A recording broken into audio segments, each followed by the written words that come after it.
তাহলে আমরা থার্মোডাইনামিক্সটা স্টার্ট করছি। ইন্ট্রোডাকশন হয়ে যাক থার্মোডাইনামিক্সে।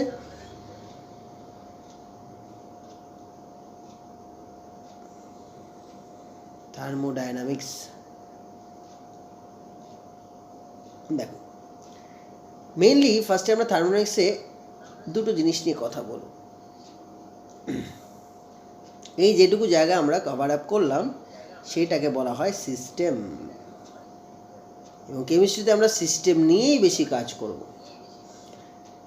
আচ্ছা, সিস্টেম বাদ দিয়ে বাকি যা আছে না ইউনিভার্সে, এটাকে যদি আমি টোটালটাকে এই যেটা আমি বক্স করলাম টোটালটা ইউনিভার্স, সিস্টেম বাদ দিয়ে বাকি যা আছে তাকে বলা হয় সারাউন্ডিং।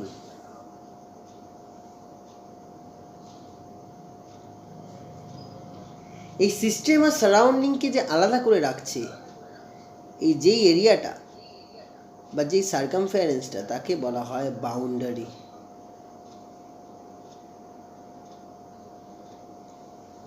এবার যেহেতু সিস্টেম নিয়ে আমরা কথা বলবো, আমরা ফার্স্টে 3 রকমের সিস্টেম পড়ে নিই। একটা হচ্ছে open system, close system and isolated system. এই 3টে সিস্টেম আমাদের পড়তে হবে। আচ্ছা, ওপেন সিস্টেম কাকে বলবো? এই একটা সিস্টেম ধরো রয়েছে, এই সিস্টেমে যদি সারাউন্ডিংয়ের সাথে, যদি system and surrounding, voice clear না আসলে বলবে, যদি সিস্টেম এবং সারাউন্ডিং এদের মধ্যে এনার্জি এক্সচেঞ্জ হয়, সাথে মাসও এক্সচেঞ্জ হয়, এনার্জি অ্যান্ড মাস দুটোই যদি এক্সচেঞ্জ হয়, ওয়েট দিয়ে লিখবো না, কারণ থার্মোডাইনামিক্সে ওয়েট আবার হচ্ছে ওয়ার্ক হয়ে যায়, লিখবো না আমরা ওয়েট বলবো, মাস এম দিয়ে লিখে, ঠিক আছে? E for energy, M for mass. Energy আর মাস এই দুটোই যদি সিস্টেম এবং সারাউন্ডিংয়ের মধ্যে এক্সচেঞ্জ হয়, তাহলে সেই ধরনের সিস্টেমকে আমরা বলে থাকি ওপেন সিস্টেম। ক্লোজ সিস্টেম কোনটা?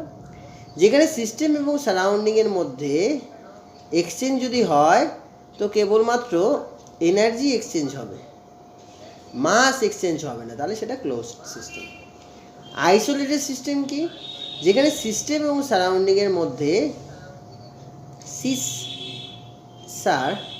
এর মধ্যে একটা ব্যারিয়ার চলে আসে, আইসোলেটেড ব্যারিয়ার, যেখান থেকে সারাউন্ডিং এবং সিস্টেমের মধ্যে নাইদার হিট নর মাস, নাইদার এনার্জি নর মাস, কোনোটাই এক্সচেঞ্জ হয় না, তাকে আইসোলেটেড সিস্টেম বলা হয়। ওপেন সিস্টেমে যদি আমরা বলি একটা এক্সাম্পল দেখা যাক, একটু ওয়েট করো, নেটওয়ার্কে একটু ইস্যু হচ্ছে, চলে আসবে connection.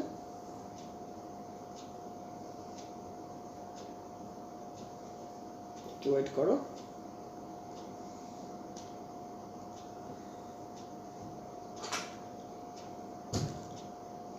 Connection, I think connection চলে এসছে। তো ওপেন সিস্টেমের যদি আমরা বলি এক্সাম্পল কি আছে, cup of tea, cup of tea. যদি আমরা এখানে কাপটাকে প্লেস করতে পারি, এখান থেকে কি আসবে দেখো,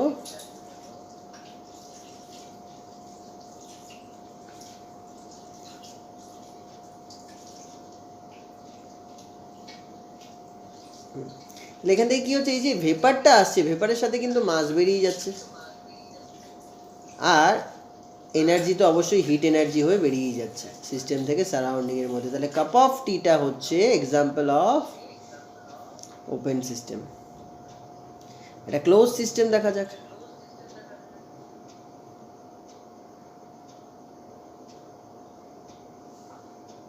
হচ্ছে ফ্লাক্স,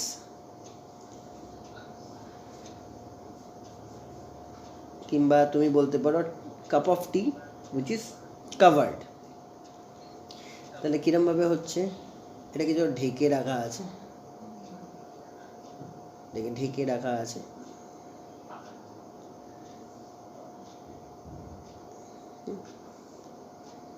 কিছুদিন ঢেকে রাখা আছে। তাহলে এখান থেকে কিন্তু মাসটা ইভাপোরেট হয়ে বেরাতে পারছে না, মাসটা ইভাপোরেট হয়ে বেরাতে পারছে না, কিন্তু এনার্জিটা কিন্তু হিট এনার্জি হয়ে বেরিয়েই যাবে, তাই না?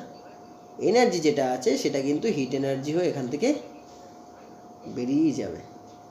তাহলে এটাকে বলবো close system, is the example of close system. তাহলে আমাদের আইসোলেটেড সিস্টেমের এবার এক্সাম্পল কি আছে দেখা যাক। যদি ইন্টারনেট কানেকশনটা খুব পুয়ার ইন্টারনেট কানেকশন, বারবার হয়তো শুনতে পারবে না, তো এই ক্লাসটা রেকর্ড করা হচ্ছে ওর জন্য, তো রেকর্ড ক্লাসটা পেয়ে যাবে। আর একটা হচ্ছে আমাদের আইসোলেটেড সিস্টেম।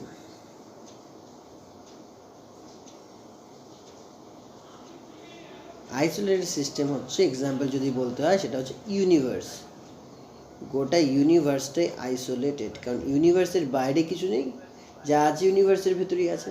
তাহলে এই পুরো ইউনিভার্সের ভেতরেই যা হিট এক্সচেঞ্জ হয়, যা মাস এক্সচেঞ্জ হয়, সব এর ভেতরেই হয়, এর বাইরে কিছু হয় না।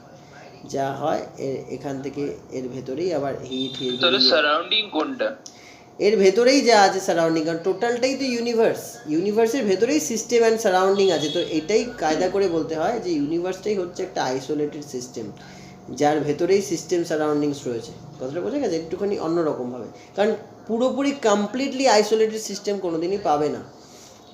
কিছুদিন পরেও আমরা ধরো আমি ভাবছি কোনো ফ্লাক্স, যেখানে গরম জল রাখা হয়, একটা ফ্লাক্স রাখা হয়েছে ধরো, কিন্তু কিছুদিনের মধ্যে কিন্তু দেখবে যতই তুমি গরম জল করে রাখো ওই গরমটা গরম থাকবে না, তার মানে ওখান থেকে এনার্জি বেরিয়ে যায়। তাহলে কমপ্লিট আইসোলেটেড সিস্টেম যদি কিছুকে হতে হয় তাহলে সেটা ইউনিভার্স, ইউনিভার্স ছাড়া কোনোটাই কমপ্লিট আইসোলেটেড সিস্টেম হবে না। ঠিক আছে? তো এই গেল সিস্টেমের ডেফিনেশন।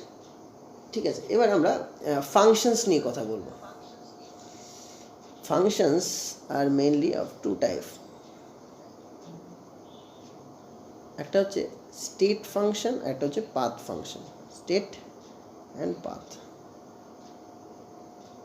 ভালো করে দেখো। স্টেট ফাংশনকে ক্যাপিটাল লেটার দিয়ে এক্সপ্রেস করা হয়, যেরকম energy, enthalpy, entropy, gives free energy, এগুলো সব স্টেট ফাংশন।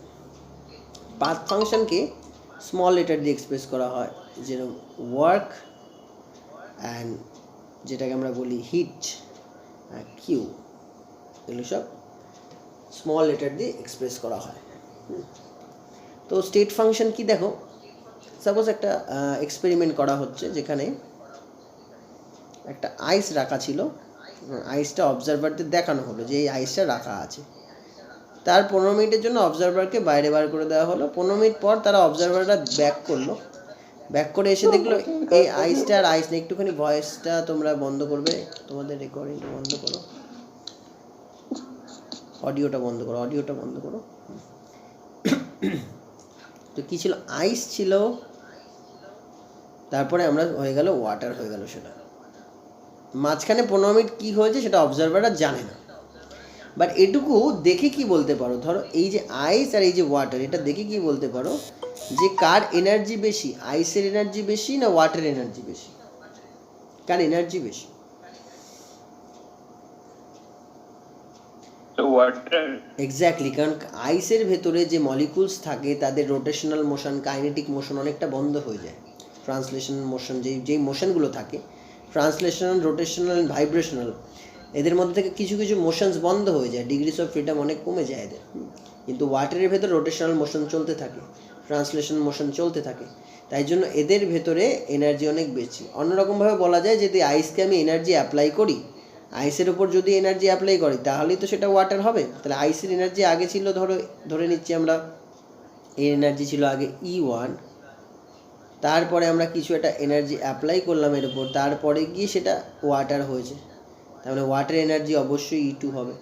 তার মানে এই দুটো স্টেট, অবজারভারটা পাথওয়েতে ছিল না, 15 মিনিট ধরে এটা চলেছে, 15 মিনিটস প্রসিডিওর, কী হয়েছে আমরা জানি না, বাট দুটো স্টেট দেখে এটুকু কনক্লুড করাই যায় যে এর ভেতরে এনার্জির এক্সচেঞ্জ হয়েছে, এনার্জি এক জায়গায় বেশি ছিল, এক জায়গায় কম ছিল, এটা বলা যেতেই পারে। তোমরা একটু ওয়েট করো, পুরো নেটওয়ার্ক কানেকশনের জন্য একটু প্রবলেম হচ্ছে, একটু ওয়েট করো, চলে আসবে কানেকশন।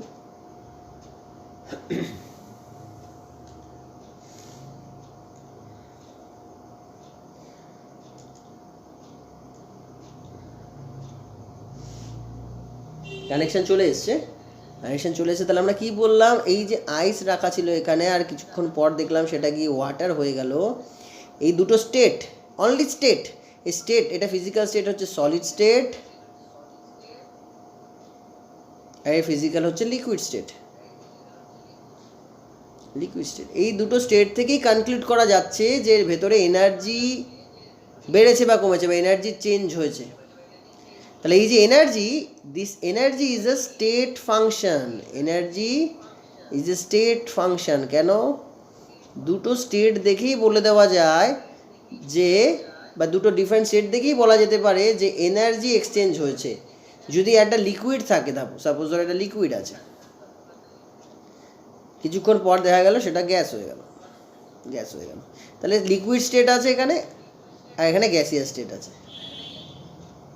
এই দুটো স্টেট দেখেই বলা যাচ্ছে কি হয়েছে, এনার্জির এক্সচেঞ্জ হয়েছে। কোথায় এনার্জি বেশি, কোথায় এনার্জি কম বলো তোমরা?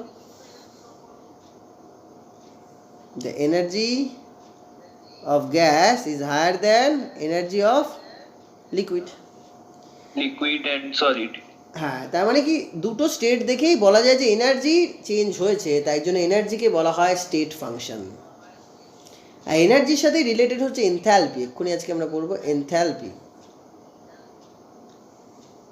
এনথ্যালপিকে এইচ দিয়ে ডিনোট করা হয়। এই এনথ্যালপি, এইচ মানে কিছুই না, ই প্লাস পিভি। ই প্লাস পিভি, পিভি মানে প্রেশার ভলিউম ওয়ার্ক। ধরো এখানেই দেখিয়ে দিচ্ছি, ধরো এখানে একটা ফ্লেক্সিবল কোনো রড রাখা আছে, ফ্লেক্সিবল রড রাখা আছে, এখানে একটা ফ্লেক্সিবল রড আছে। আচ্ছা, একে আমরা যদি বার্ন করি হিট জেনারেট হবে। একে যদি আমরা বার্ন করি নিচ থেকে বার্নার দিয়ে, নেটওয়ার্ক প্রচণ্ড প্রবলেম করছে, একটুখানি ওয়েট করো, কানেকশন বারবার যাচ্ছে বারবার আসছে, ওয়েট করো।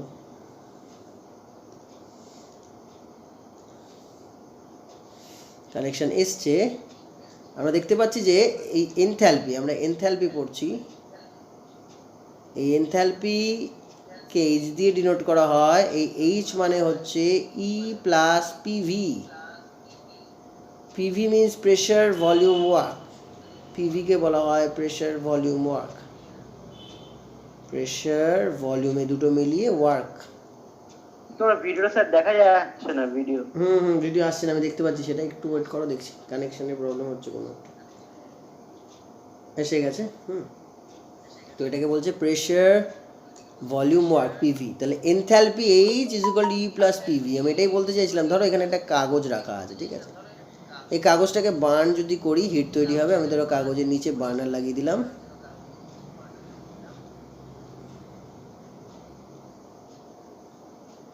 কাগজের নিচে বার্নার লাগিয়ে দিলাম, ঠিক আছে। তাহলে এখান থেকে একটা হিট জেনারেট হবে, একটা এনার্জি জেনারেট হবে। সেই এনার্জিটাকে আমরা ধরে নিচ্ছি, ধরো সাপোজ E1। আচ্ছা, এই কাগজটাকে এরকম না রেখে আমরা কাগজটাকে মুড়িয়ে দিলাম, সাপোজ কাগজটাকে মুড়িয়ে দিলাম, এরকমভাবে মুড়িয়ে দিলাম, ঠিক আছে। একেও যদি আমরা বার্নার দিয়ে হিট দিই তাহলে কিন্তু বেশি এনার্জি দেবে, বেশি হিট দেবে না আগের মতোই হিট দেবে বলো? স্যার বেশি হিট দেবো। না না না, একে যদি আমরা বার্ন করি তাহলে কি বেশি হিট পাবো নাকি আগের মতোই হিট পাবো? মানে একটা কাগজকে জাস্ট নর্মালি বার্ন করলাম, যতটা হিট পেলাম দেখে নিলাম, কাগজটাকে ফোল্ড করলাম বা যেভাবে খুশি করে নিয়ে আবার হিট দিলাম, সেখানে সেম হিট পাবো, সেম এনার্জি পাবো, তাই তো? কিন্তু এই কাগজ আর এই কাগজের মধ্যে তফাৎ তো আছে। কি তফাৎ আছে? এর ভেতরে আমার অনেক ওয়ার্ক করতে হচ্ছে, অনেক প্রেশার দিতে হচ্ছে, ভলিউম ছোট করতে হচ্ছে। তাহলে প্রেশার ভলিউম নিয়ে ম্যানিপুলেট করে নিয়ে আমরা এখান থেকে এখানে গেছি। তাহলে দুটোর এনার্জি মানে ইন্টারনাল এনার্জি কিন্তু সেম আছে। ই মানে বলছি ইন্টারনাল এনার্জি, এই যে ই এর ভেতরে কোনো চেঞ্জ হয়নি, ই হচ্ছে ইন্টারনাল এনার্জি। বাট এই দুটোর স্টেটের একটু চেঞ্জ আছে। কেন? একজনের ভেতরে এক্সট্রা প্রেশার ভলিউম ওয়ার্ক ঢুকে আছে এর ভেতরে। এই যে এক্সট্রা যেটা ঢুকে আছে সেটাকে আমরা পিভি বলছি।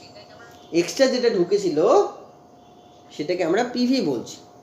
দেখতে হবে এক্ষুনি কানেকশন নিয়ে নিচ্ছি আরেকবার, একটু ওয়েট করো বলে দিচ্ছি। বেশিক্ষণ আজকে এখানেই বেশিক্ষণ নেব না, অল্প সময়ের মধ্যে এটা শেষ করার চেষ্টা করবো আজকে আমরা।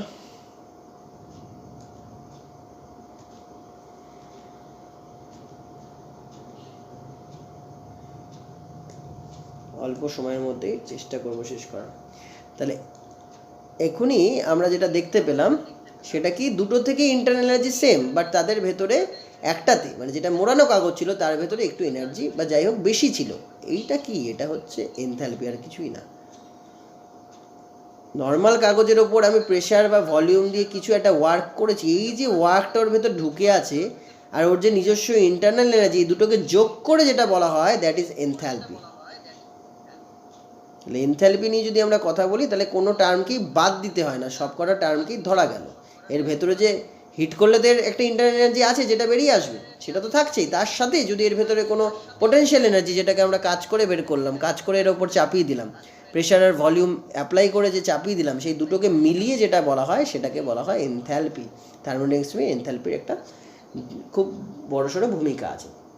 তাহলে আমি যদি বলি এনার্জি, ইন্টারনাল এনার্জি কি সেম? হ্যাঁ দুটোর ইন্টারনাল এনার্জি তো সেম, বাট একটা কাগজ যেটা মোড়ানো কাগজ ছিল তার ভেতরে একটা এক্সট্রা কিছু ঢুকে গেল, এক্সট্রা প্রেশার ভলিউম ওয়ার্ক ঢুকে গেল। কেন প্রেশার ভলিউম ওয়ার্ক বলছি? ওর ওপর প্রেশার দিয়ে কাগজটাকে মোড়াতে হচ্ছে, ওর ভলিউম ছোট করতে হচ্ছে, তাহলে প্রেশার আর ভলিউম এক্সচেঞ্জ করে নিয়ে কিছু একটা করতে হচ্ছে। এই দুটো মিলিয়ে যে টোটালটা সেটাকে বলা হয় এনথালপি। সেটাকে এনার্জি বলবো না, সেটাকে বলবো এনথালপি। এনার্জি হচ্ছে এইটা ইন্টারনাল এনার্জি। তাহলে এই এনার্জি যদি স্টেট ফাংশন হয়, যদি বলি energy is a state function, এই এনার্জি রিলেটেডই তো আমার এনথালপি, তাহলে enthalpy is always a state function. Energy আর এনথালপি প্রায় সমান, সামান্য একটু এক্সট্রা জিনিসের ভেতর লুকিয়ে আছে, তাহলে enthalpy is also state function. এই এনথালপির সাথেই আমরা চলে আসবো গিভস ফ্রি এনার্জি, এগুলো সব বুঝে যাবে, এক্ষুনি বলছি। gives free energy G which is enthalpy minus TS, এখানে আবার একটা নতুন টার্ম এলো S। S কে কি বলছি? S কে বলছি এনট্রপি। সব ক্যাপিটালে আছে, ক্যাপিটালে থাকা মানেই স্টেট ফাংশন, ক্যাপিটাল লেটার দিয়ে কিছু থাকা মানেই স্টেট ফাংশন। এনার্জি ই, এটা সব সময় ক্যাপিটাল থাকা মানে স্টেট হ্যাঁ ফাংশন। ক্যাপিটাল থাকা মানেই থার্মোডাইনামিক্সের যদি কোশ্চেন হয় ক্যাপিটাল লেটার দিয়ে কিছু লেখা থাকে তাহলে সেটা স্টেট ফাংশন। তো এক্সাম হলেও যখন তোমাদের এমসিকিউ দেবে দেখবে একটা ক্যাপিটাল একটা স্মলে আছে, যেটা স্মলে আছে ওটা পাথ ফাংশন, যেটা ক্যাপিটালে আছে সেটা স্টেট ফাংশন। তাহলে এস হচ্ছে entropy. What is entropy? Entropy হচ্ছে অর্ডার মানে এক্সটেনশন অফ ডিসঅর্ডারনেস বা অ্যামাউন্ট বা quantity of disorderness in the system. Amount of disorderness এখনই বুঝে যাবে। ইজ সলিড আর হচ্ছে লিকুইড। কোনটার মধ্যে ডিসঅর্ডারনেস বেশি আছে? লিকুইড। লিকুইড।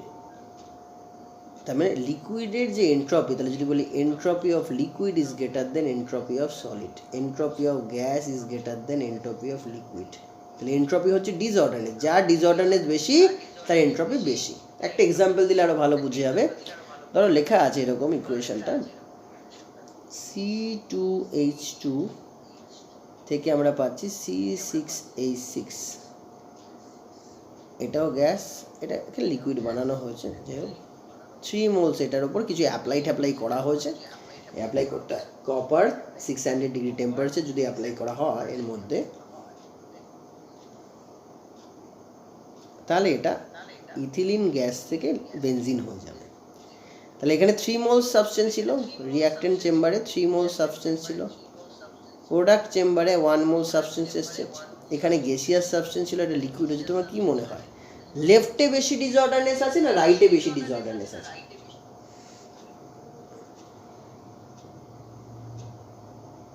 কোথায় ডিসঅর্ডারনেস বেশি আছে? আরেকবার বলো। স্যার লেফটে। লেফটে। তার মানে এখানে যদি ডিসঅর্ডারনেস আমরা বলি এস আছে S1, ধরো এখানে বলি ডিসঅর্ডারনেস আছে S1, এখানে ডিসঅর্ডারনেস S2, তাহলে এই যে ডেল্টা এস আছে সেটা হচ্ছে S2 মাইনাস S1। আর কি বললে তোমরা? S1 is greater than S2।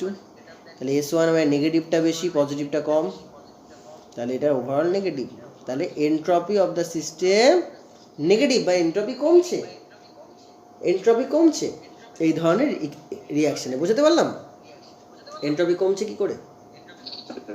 হ্যাঁ, আরেকটা এক্সাম্পল নাও, ধরো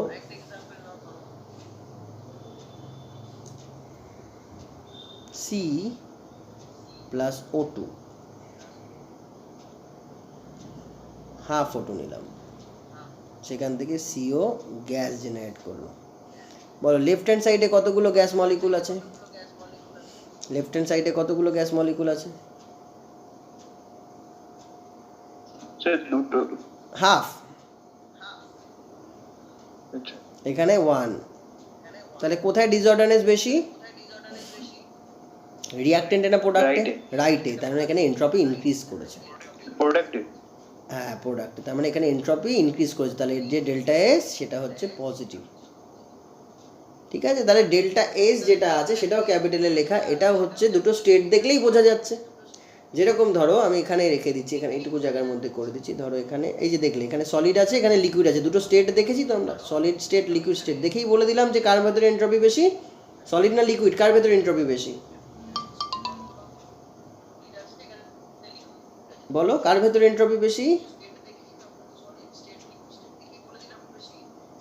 তাই তো, সলিড আর লিকুইডের ভেতরে কার কার মধ্যে এন্ট্রপি বেশি আছে?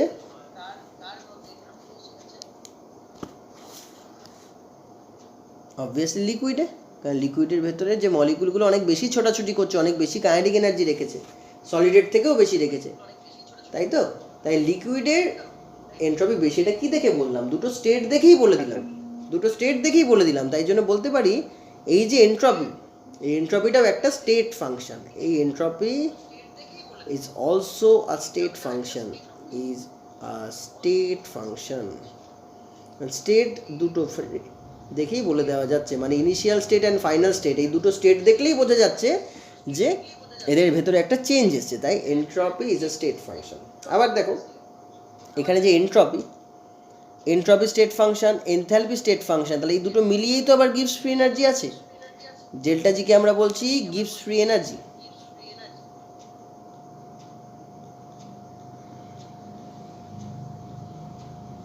তাহলে এটাও যেহেতু স্টেট ফাংশনের সাথে রিলেটেড, তাহলে gives free energy is also a state function.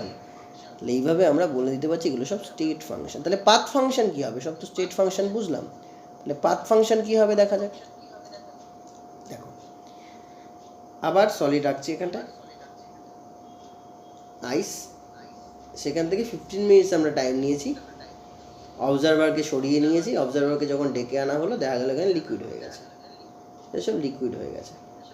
ঠিক আছে, তাহলে বল এর ভেতরে যে পাথ ফাংশন আমাদের সিলেবাসে এই দুটোই আছে, আগে দেখে নিই। পাথ ফাংশনস আমাদের এই সিলেবাসে দুটোই আছে, একটা হচ্ছে ওয়ে, এই সে ওয়ার্ক, ওয়ার্ক ওয়ার্ক ডান, আর কিউ মানে হচ্ছে হিট। এই যে আইসটা আছে তাকে আমরা মনে করলে এর ওপর দিয়ে আমরা কিছু ওয়ার্ক করতে পারি, কিছু ওয়ার্ক করে একে আমরা এখানে নিয়ে যেতে পারি, কিছুটা ওয়ার্ক করে এর ওপর দিয়ে নিয়ে যেতে পারি। আর অল্টারনেটিভলি কী করতে পারি? এর মধ্যে কিছুটা হিট দিতে পারি, হিট দিয়ে আমরা লিকুইড স্টেটে নিয়ে যেতে পারি। এটা সলিড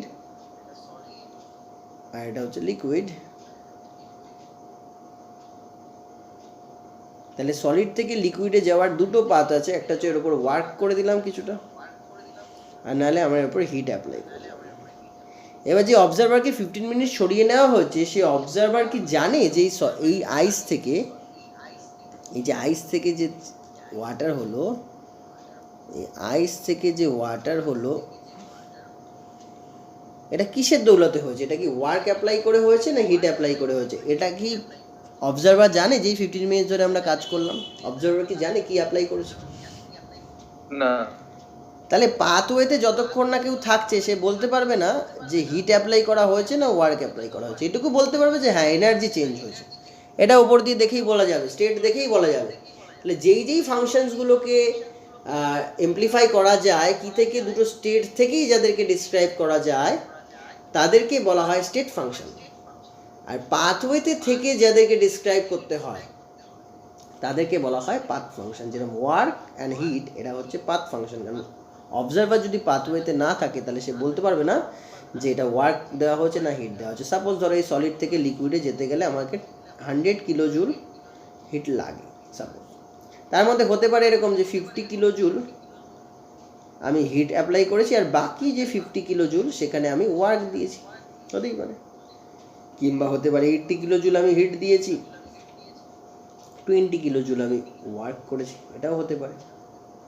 কিংবা এরকমও হতে পারে যে 100 কিলো জুলই আমি ওয়ার্ক করেছি, 0 দিয়েছি হিট। কিংবা ভাইস ভার্সা হতে পারে, 0 দিয়েছি ওয়ার্ক আর 100 দিয়েছি। তাহলে কেউ বলতে পারবে না যতক্ষণ না অবজারভার পাথওয়েতে থাকছে। তাই এই ধরনের ফাংশনসগুলোকে বলা হয় পাথ ফাংশনস। বোঝা গেল স্টেট ফাংশন, পাথ ফাংশনস কি Yes, জিনিস? sir. আপাতত এইটুকু থাকলো, একটা ইন্ট্রোডাকশন দিলাম আমরা। আজকে আমরা পড়লাম system surrounding boundary universe. System 3 types: open system, close system and isolated system. প্রত্যেকের এক্সাম্পল পড়লাম। তারপর আমরা ফাংশনস পড়লাম। ফাংশনস পড়তে গিয়ে স্টেট ফাংশন, পাথ ফাংশন পড়তে গিয়ে অনেকগুলো টার্ম জানলাম। This is internal energy, this is enthalpy, this is গিভস free energy, this is entropy, this is heat and this is work. এগুলো ইন্ট্রোডাকশন জানলাম। নেক্সট দিন আমরা এই ক্লাসটাকে আবার এক্সটেন্ড করবো। আজকের মতো এইটুকুই থাকলো। Good night. Yes, sir.